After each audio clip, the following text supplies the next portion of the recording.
हर दिन करोड़ों लोग मोबाइल में एक ऐसी दुनिया देखते हैं जिसे देखकर उन्हें अच्छा लगता है, लेकिन क्या आपने कभी सोचा है कि उस स्क्रीन के पीछे कौन है, उसकी कहानी क्या है, वह वहां कैसे पहुंचा। एक स्वदेश स्टडी जो 2025 में पब्लिक हुई, जिसमें 120 लोगों के जीवन को खंगाला गया जो कभी पॉर्न इंडस्ट्री का हिस्सा हुआ करते थे। नतीजे इतने भयानक थे कि शोधकर्ता खुद हिल गए। उन 120 में से 84% को क्लिनिकली सिग्निफिकेंट PTSD था। 68% लोग कम से कम एक बार आत्महत्या करने की कोशिश की। 88% बचपन में ही यौन शोषण का शिकार हो चुके थे। यह कोई संयोग नहीं है, बल्कि यह एक सिस्टम है। आज हम बात करने वाले हैं पॉर्न इंडस्ट्री के बारे में, इसके पीछे की वे कहानी जिससे आपको कोई नहीं बताता। आखिर ये पॉर्न इंडस्ट्री चलता कैसे है और इसमें जो लोग इन्वॉल्व होते हैं आखिर इसमें आते कैसे हैं और इसके पीछे कौन मास्टरमाइंड है और ये सिस्टम आखिर चलता कैसे है। चलिए हम आज इस वीडियो में जानते हैं। So we put people in the scanner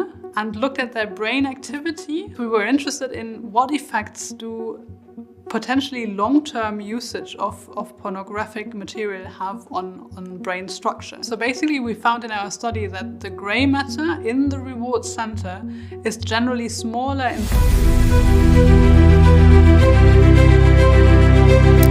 तो नमस्कार दोस्तों, पॉर्न इंडस्ट्री का ग्लोबल मार्केट वैल्यू $100 बिलियन है, यानी करीब 8 लाख करोड़ रुपया से ज्यादा है। तुलना की बातें करें तो नेटफ्लिक्स, स्पॉटिफाई, हॉलीवुड तीनों के कंबाइंड रेवेन्यू से बड़ी है। दुनिया की सबसे बड़ी पॉर्न वेबसाइट के पॉर्नहब पर हर दिन 115 मिलियन से ज्यादा व्यूअर्स आते हैं। यह भारत की पूरी आबादी का लगभग 8वां हिस्सा है जो हर एक दिन पॉर्न वेबसाइट विजिट करते हैं। और सबसे चौंकाने वाली बात, इस पूरे इकोसिस्टम में कंटेंट की कमी नहीं है, क्योंकि कंटेंट बनाना बहुत सस्ता है, लेकिन इस कंटेंट की जो एक्टर होते हैं उसका क्या होता है, यही आज की असली कहानी है। कर्ली फैरी का सान फेर्नांडो वैली, जिसे पॉर्न वैली कहते हैं, 200 के दशक तक दुनिया का 90% मैन स्ट्रीम पॉर्न ये बताता था, लेकिन इंटरनेट के बाद यह इंडस्ट्री और भी इंडिविजुअल हो गई। और जब कोई चीज इंडिविजुअल हो जाती है तो उसमें एक्सप्लोरेशन भी आसान हो जाता है। मान लीजिए कि आप 18 से 19 साल के हैं और आपकी घरों में पैसे की तंगी है। इंस्टाग्राम पर एक एड दिखती है मॉडलिंग की,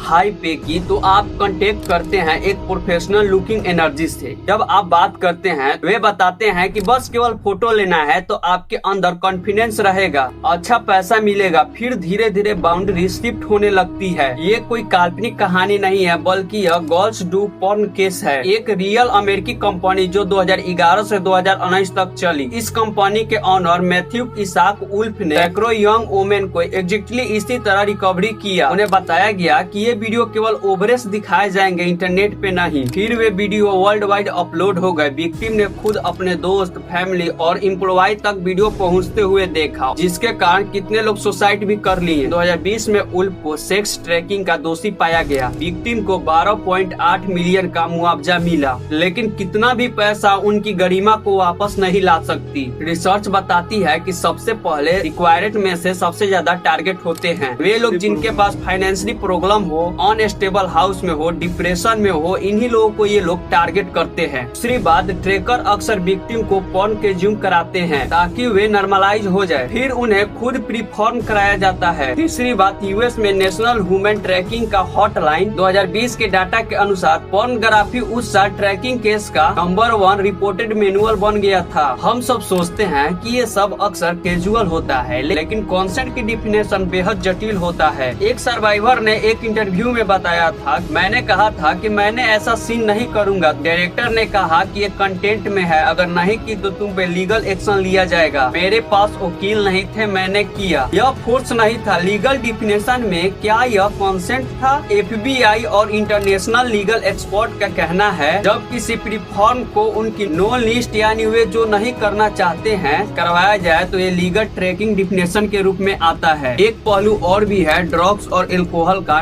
नॉर्मलाइजेशन। कई सर्वर्स ने बताया कि सेट पर खुलेआम अल्कोहल और ड्रग्स दिया जाता है ताकि आप रिलैक्स फील करें। यदि कोई व्यक्ति ऐसे पदार्थ को यूज करके ये काम करता है तो कंसेंट की वैलिडिटी ही खत्म हो जाती है। 2025 की स्वदेशी स्टडी जो अब तक की विस्तृत रिसर्च है, उसने पाया कि जिन 120 लोगों को उन्होंने स्टडी किया था उनमें अधिकतर ने बताया कि उन्हें गैर घातक गाला घोटना और अन्य एक्सट्रीम फिजिकल एक्ट के लिए मजबूर किया जाता है, जो स्वाभाविक रूप से अपमानजनक और चिकित्सा रूप से खतरनाक। एक सामान्य तर्क ये है कि इसमें जो एक्टर काम करने वाले हैं उनको तो पैसा ज्यादा मिलता है, ये सब कोई को लगता होगा। तो चलिए इस मिस्ट्री को डाटा के अनुसार तोड़ते हैं। एक एंट्री लेवल एक्टर को एक वीडियो के लिए उसे एवरेज डॉलर 200 से 500 डॉलर मिलता है।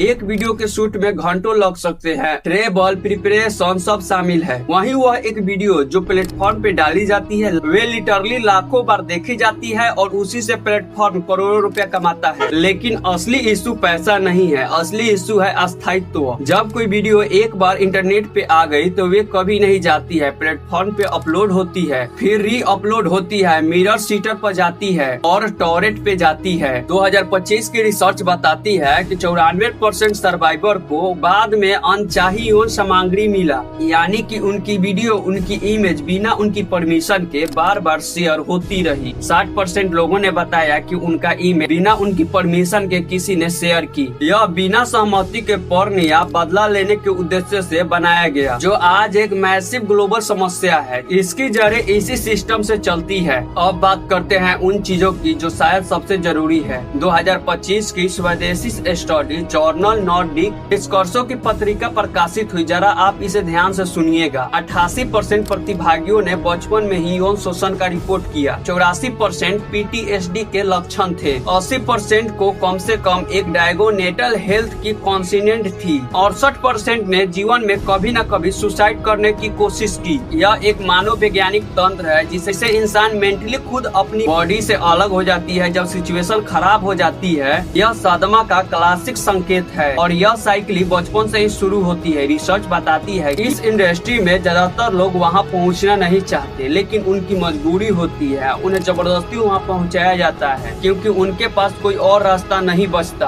हॉट गर्ल्स वांटेड रसीदा जॉनर्स द्वारा प्रस्तुत नेटफ्लिक्स में 5 यंग वोमेन की रियल स्टोरी दिखाई गई है जो आमतौर पर पॉर्न इंडस्ट्री में थी। उनमें से किसी ने भी इस इंडस्ट्री में लॉन्ग टर्म अपना करियर नहीं बनाया। ज्यादातर PTSD, सेम और इंसोलेशन के द्वारा बाहर निकले। एक सर्वाइवर ने कहा था कि मुझे एक बात याद दिलाती है, जब मैं सेट पर होती थी हम वहाँ नहीं सोती थी, मेरा बॉडी केवल वहाँ पे था। यह पृथक्करण है, यह पायलन तंत्र है और यह आघात प्रक्रिया है। अब एक अनकंफर्टेबल सवाल। रिसर्च बताती है कि ज्यादातर यंग पीपुल पहली बार पोर्न 12 साल की उम्र से देखते हैं, कई बार एक्सीडेंटली, और उस उम्र में जब देखा जाता है वे सेक्सुअल डिप्लॉयमेंट को डीप शेप करता है। एक रिसर्च में पाया गया कि जो व्यक्ति पोर्न वीडियो देखता है उसका रिलेशनशिप ज्यादा दिन तक नहीं चलता है क्योंकि वे सेक्सुअल विलेज को नॉर्मलाइज करने लगता है। पोर्न में जो वीडियो दिखाया जाता है उसमें 76% एग्रेशन रहता है। पुरुष प्रिपरेट होते हैं और महिला विक्टिम से ज्यादा स्कैम करती है और इस वीडियो में विक्टिम एंजॉय करती हुई दिखती है। यह एक असत्य रियलिटी है, लेकिन जो व्यक्ति इस पोर्न को देखता है उन्हें लगता है कि ये सब जो हो रहा है तो की खुशी के कारण हो रहा है, इसीलिए अपने रिलेशनशिप में ये लोग विचलन कर लेते हैं। जो लोग इस पोर्न में देखते हैं यही उपयोग करना चाहते हैं अपने साथी के साथ। क्या आप जानते हैं कि इसका सोशल इम्पैक्ट क्या है? पहला, कंसेंट की समझ कम होता है। जब कोई वीडियो में यस या नो का प्रयोग होता है तो रियल लाइफ में कंसेंट का मतलब धुंधला हो जाता है। दूसरी, बॉडी इमेज इशू। रिसर्च दिखाती है कि पोर्न की अनरियलिस्टिक बॉडी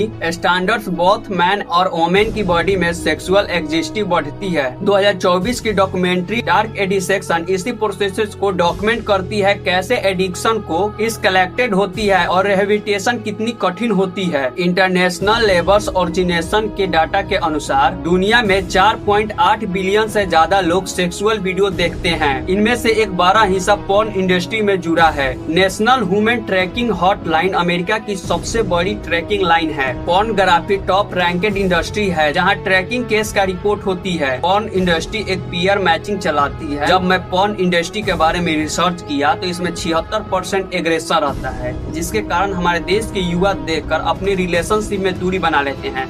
क्योंकि रिलेशनशिप इसलिए दूरी बना लेते हैं क्योंकि ये इस वीडियो में जो चीज देखते हैं अपने रिश्ते में वैसा ही करना चाहते हैं। आप ऐसे वीडियो ना देखें क्योंकि ऐसा वीडियो देखने से आपका हेल्थ प्रॉब्लम हो सकता है, आपकी मानसिक स्थिति बिगड़ सकता है। मैं ये वीडियो इसलिए नहीं बनाया कि आप किसी को न्यायाधीश करें और ना उन्हें जो इस इंडस्ट्री में है। मैं ये वीडियो इसलिए बनाया क्योंकि सच जाना जरूरी है। यह एक ऐसा इंडस्ट्री है जो 100 बिलियन की है, जो ग्लोबली मिलियनों की जिंदगी को टच करता हो। तो फाइनली गाइस आज का वीडियो को खत्म करते हैं। आई होप की वीडियो देखकर आप सबको अच्छा लगा होगा। अगर अच्छा लगा तो प्लीज वीडियो को लाइक कीजिए, चैनल को सब्सक्राइब कीजिए।